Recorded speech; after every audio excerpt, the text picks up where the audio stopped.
Where are you from? More importantly for me, where do you think I'm from? Doesn't it bother you when people ask you where you're from? Like, I get so much satisfaction from saying Pakenham or Sweden or something random like that. Because I know, that's not the answer they were anticipating. But there is a reason I do that, however.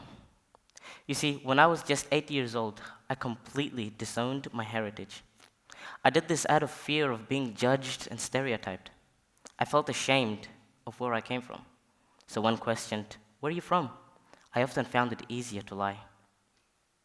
But in the process of doing this, however, I've realized that I wasn't just hiding and covering away my nationality. I was actually denying my identity. Did you know that when one story is told about a particular group of people over and over and over again, the result is the creation of stereotypes?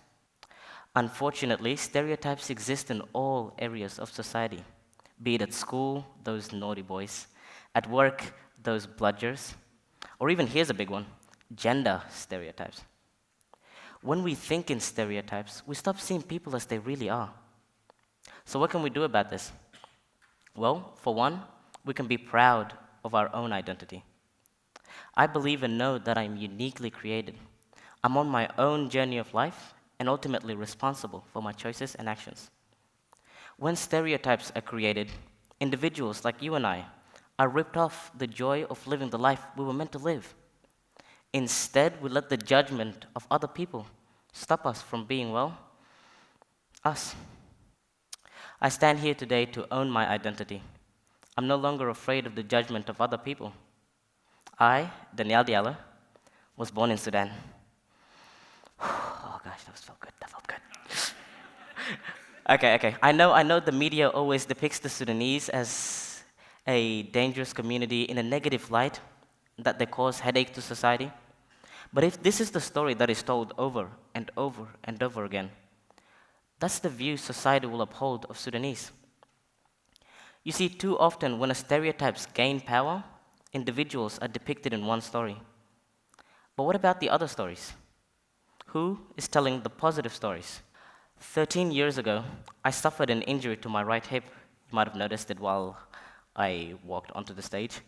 I have a limp, and this injury left me with a limp and permanent back pain. Now, this was even more devastating because it meant that I had to give up playing professional soccer. Well, I had to give up my dream of playing professional soccer. And in the middle of trying to break the stereotypes, owning my own identity, and battling for my voice, I found my visions in life. I want to start something that matters. I want to help people in all walks of life. And I want to live a life of no excuses. So despite judgment, criticism, and ongoing negativity, last year I started an online business in the fitness industry. I've been chosen as Cairo Christian School's school captain. Previously, I ran 107 laps in Relay for Life to help raise awareness for cancer. And I'm being mentored by the best mentors around. See, I simply refuse to let my limitations, be it physical or through racial stereotyping, to stop me from living my best life. I consider myself privileged to be living in Australia, and I'm going to make it count. Please don't get me wrong. I've never actually been the smartest kid at school, nor have I been the most athletic one. But I knew I wasn't going to let these limitations define my future and stop me from living my best life.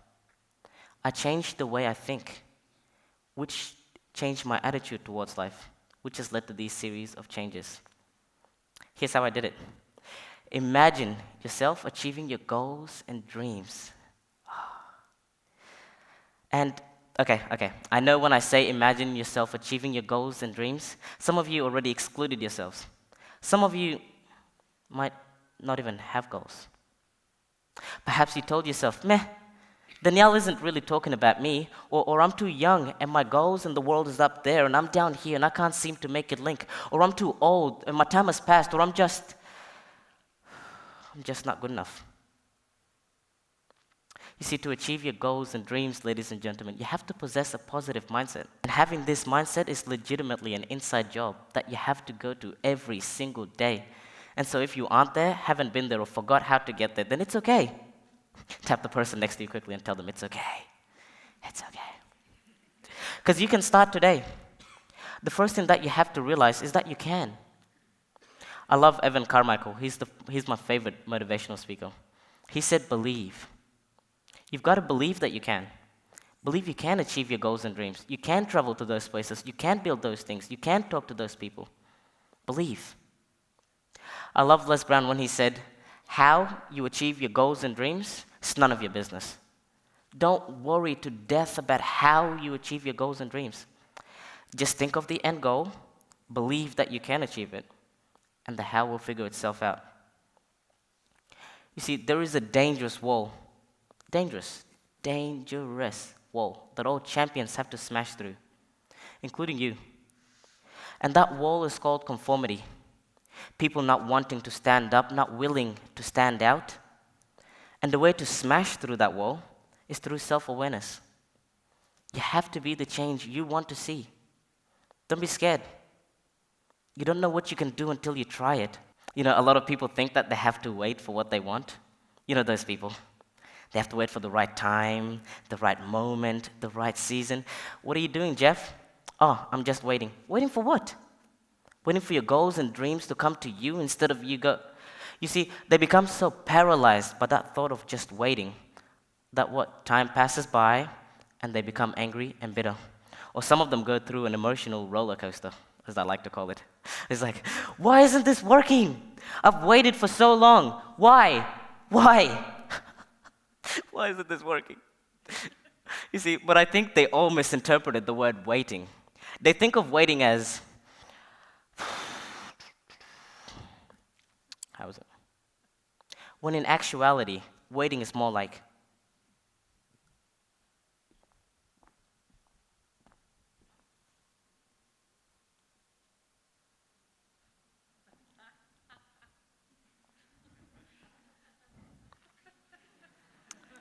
how can I help you? You see, Gandhi said something beautiful that I'll never ever forget. He said that you find yourself when you lose yourself in the service of others. Waiting is about being in service to others. That helps you get clear on what you want. Waiting around, however, and conforming with others gets you nowhere. Now, the next principle I found out on my journey is that you have to ask for help. This one is my least favorite because I like to think that I'm a macho man. I can do it all. But you have to remember to ask for help. Please realize that you cannot do it all.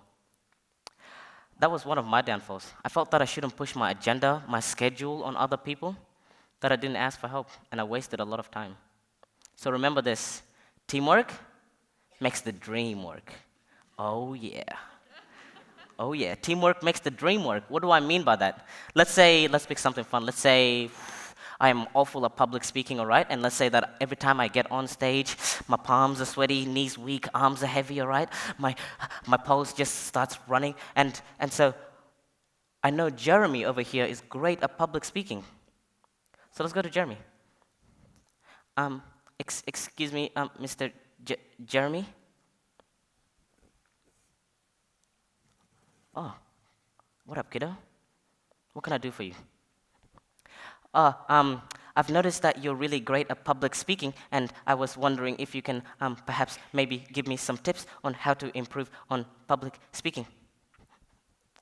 Sure thing, kiddo. What area are you struggling with in particular? Oh, I don't know what it is, but as soon as I get on stage, I just panic and I look at them and they look at me and my heart just races and my legs get all wobbly and whoa, relax, kid. Relax, calm down, breathe. That's right. The first thing you have to remember is that you're awesome, all right? And they're awesome. And one awesome plus one awesome equals, take away. It's just basic maths, so just relax, all right? Relax. Yeah? Yeah. Yeah? Yes. Yeah. So teamwork makes the dream work. You see what's happening there? you're not only getting the advice and tips for the things that you want to excel in, but you're also building a friendship with Jeremy that helps you down the road.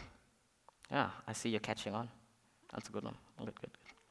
I came here today to share a message on why you shouldn't let stereotypes define you, or even worse, limit you. It's really important. Fix your mind on what you want. Believe that you can achieve it. Smash through the wall of conformity. Wait on others. And teamwork makes the dream work. Oh, yeah. Always, always, one hand for you and one hand for others. Now, I know these steps work. I know they work. How? Because you can say that I'm a minority in all three categories: age, disability, skin color, blah, blah, blah, blah, blah. At the end of the day, we have to realize that we're great. You have greatness inside you. So don't give excuses. Visualize what you want. What's important to you? What do you want to achieve? And it's yours. You see, I actually have one more principle, and I was debating with myself whether I should tell you this or not, but I'm like, you guys have been great. So here it is. It is my secret, however, so please keep it a secret. Don't tell anybody else, and if you do, tell them not to tell anybody else. Oh, I'm a genius. Part of the reason why I'm doing all these crazy things in the background now and choosing to stand up for once is I've discovered one thing, and that thing has changed me. I've discovered that all of you are just as crazy and unique as I am. Let me say that again, because I think some of you missed it. I said, all of you are just as crazy and unique as I am. And once I found out that all of you are just as crazy and unique as I am, I was no longer intimidated to go after my dreams. So I stand here today as one Danyal Diallo, a proud Sudanese, and I embrace every aspect of my identity. I have goals and dreams just as unique as I am, and I'm not frightened to pursue them. So are you ready to embrace your identity, your individuality, and your endless, believe me, endless potential? Thank you.